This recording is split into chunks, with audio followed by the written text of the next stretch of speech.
میرے 3 بچے ہیں، وہ بھوکے سوتے ہیں۔ میں ان کی باتیں سن کر کافی جذبہ انہیں گھر لے کر آئی۔ سوتیلی ماں نے جب دیکھا کہ میں ایک فقیر کو گھر لائی ہوں تو تیوری پر بل ڈال دیے اور آسمان سر پر اٹھا لیا۔ میں اپنی اماں کی یہ باتیں سن کر بہت محتاط ہو گئی تھی کہ شاید واقعی میں نے کچھ غلط کام کر دیا ہے، مگر سب سے زیادہ حیرت مجھے اس وقت ہوئی جب ابا گھر میں داخل ہوئے۔ ان کی نظر فقیر پر پڑی تو اس نے بھی نظریں جھکا لیں اور وہ ابا کو دیکھنے لگا۔ ابا کا لال چہرہ مجھے یہ بتا رہا تھا کہ ابا کو اس آدمی پر بہت غصہ آیا ہے، حالانکہ وہ گھر کے گیراج میں بیٹھا تھا اور صرف سوکھی روٹی کھا رہا تھا، لیکن پھر بھی ابا کا غصہ دیکھنے والا تھا۔ وہ شخص ابا کے ڈر سے اٹھ کر کھڑا ہو گیا۔ مجھے معاف کیجیے گا صاحب، میں تو بس روٹی کھانے یہاں آیا تھا، تم دفع ہو جاؤ یہاں سے۔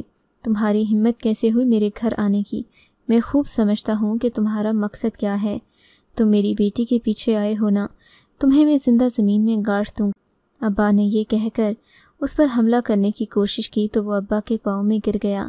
صاحب، جیسا آپ سوچ رہے ہیں ویسا بالکل بھی نہیں ہے۔ جب آپ نے مجھے پہلے دیکھا تھا تو میں ایک مختلف انسان تھا، لیکن آج میں بدل چکا ہوں۔ اللہ بھی انسان کو معافی کا موقع دیتا ہے۔ آپ تو انسان ہیں صاحب جی، مجھے معاف کر دیں۔ فقیر ابا کے پاؤں سے لپٹا مسلسل رو رہا تھا۔ ابا نے مجھے اشارے سے اندر جانے کا کہا، جبکہ میری اماں بھی اندر کمرے میں آ گئی تھیں۔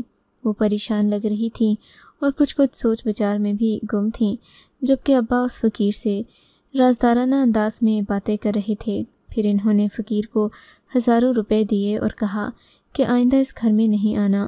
اتنے میں دوبارہ باہر آ گئی تو ابا نے مجھے سختی سے وہاں سے جانے سے منع کر دیا۔ میں جلدی سے اپنے کمرے میں تو آ گئی تھی، مگر فقیر کی باتیں اور ابا کا اس کے ساتھ رویہ، مجھے ایسا سے وہ میرے باپ کو پہلے سے جانتا ہو۔ خیر مجھے کیا ہوگا، کوئی ان کا پرانا دشمن یا دوست، میں نے دل میں سوچا اور اپنے کام میں مگن ہو گئی۔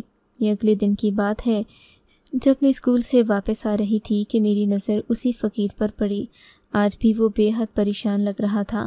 اس کی پریشانی دیکھ کر لگتا تھا کہ وہ مجھ سے بات کرنا چاہتا ہے یا پھر مدد مانگنا چاہتا ہے۔ وہ آگے آیا تو میں نے اسے دیکھ کر ہی روک دیا۔ بابا جی، آپ مجھ سے کوئی بات مت کیجیے گا، خدا را، میرے ابا کو آپ پر بڑا غصہ آیا تھا اور اسی وجہ سے اب میں بھی ڈر گئی ہوں۔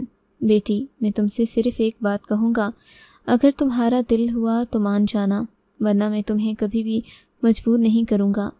اب تو میں تمہیں پہچان چکا ہوں۔ آپ نے مجھے کیسے پہچانا؟ میں نے فقیر سے پوچھا۔ اس نے تعصب بھری نگاہوں سے میری طرف دیکھا اور بولا، تم اپنی ماں سے ملنا چاہو گی؟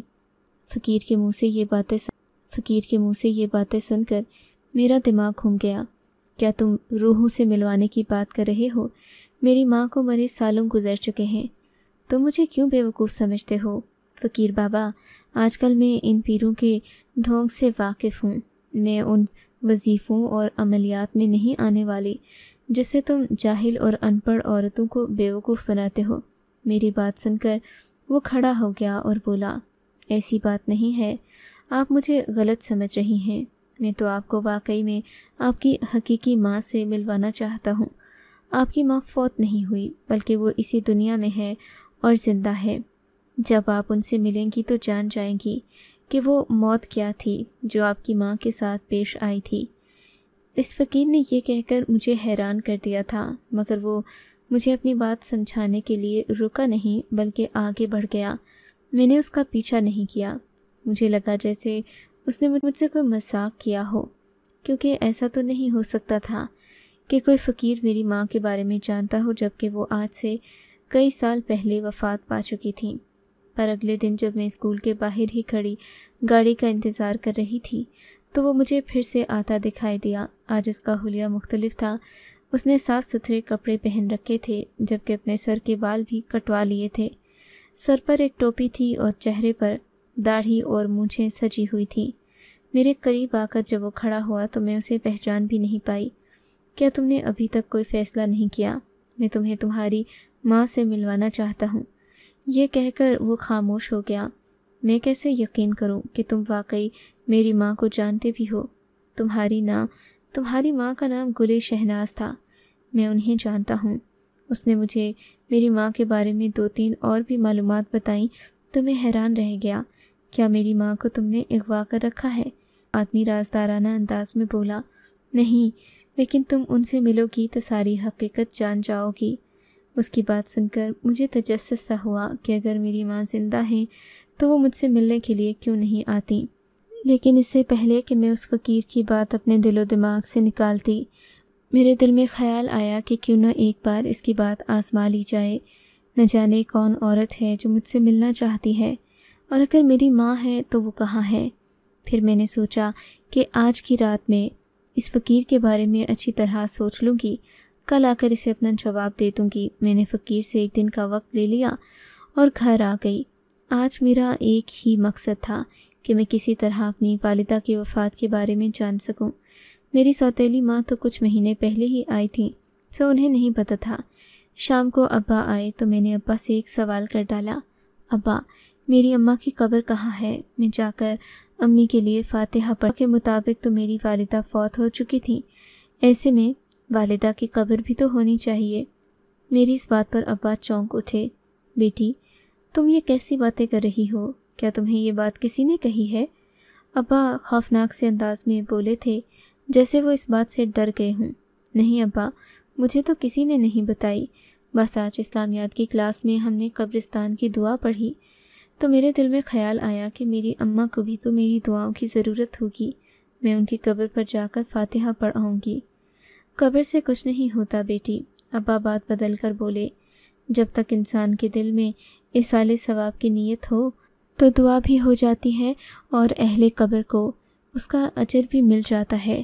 تم گھر بیٹھ کر اپنی ماں کے لیے دعا کر لو۔ ویسے بھی عورتوں کا باہر جانا اور خاص کر قبرستانوں پر جانا مناسب بات نہیں ہے۔ ابا کی بات سن کر میں شک میں پڑ گئی تھی۔ ابا مجھے اماں کی قبر تک بھی جانے نہیں دینا چاہتے تھے۔ دوسری طرف وہ فقیر تھا جو مجھے میری ماں سے ملوانے کی باتیں کر رہا تھا۔ میں نے آؤ دیکھا نہ تاؤ ابا کی بات پر شک کرنا شروع کر دیا۔ ابا آپ مجھے کچھ تو بتائیں، میری اماں کی وفات کیسے ہوئی تھی؟ میرے اگلے سوال پر ابا نے گھوم کر مجھے دیکھا اور میرے قریب آ کر بولے، سچ سچ بتاؤ، تم نے کسی سے کوئی بات چیت تو نہیں کی؟ وہ جو آدمی یہاں آیا تھا اس نے تو کوئی بکواس نہیں کی؟ نہیں ابا، بس آج ویسے ہی مردوں اور قبروں کے بارے میں پڑھ رہے تھے تو میرے دل میں بار بار اماں کا خیال آ رہا تھا۔ میں رونے لگی تو ابا میرے پاس آ کر بیٹھ گئے، مجھے پیار سے سمجھانے لگے، میری بیٹی تم پریشان نہیں ہو، میں تمہاری ماں کو سمجھا دوں گا، وہ تمہارے ساتھ اب برا سلوک نہیں کرے گی۔ میں جانتا ہوں تم اسی کی وجہ سے پریشان ہوتی ہو، بس کیا کروں بیٹا، میں نے کئی سال صرف تمہاری وجہ سے شادی نہیں کی، لیکن اب ایک مجبوری بن چکی ہے۔ میں تمہیں ہر بات نہیں بتا سکتا، مگر آس پاس کے لوگ مجھے عجیب سا سمجھنے لگے ہیں۔ انہیں لگتا ہے جیسے شادی نہ کر کے میں ایک گنہگار شخص ہوں، اسی لیے بس میں نے شادی کر لی، اور پھر تمہاری رخصتی کے بعد میں بھی تو اکیلا ہو جاؤں گا۔ ابا نے بات کو تو گھما پھرا دیا تھا، لیکن میں پہلے والی بات میں ہی اٹکی ہوئی تھی۔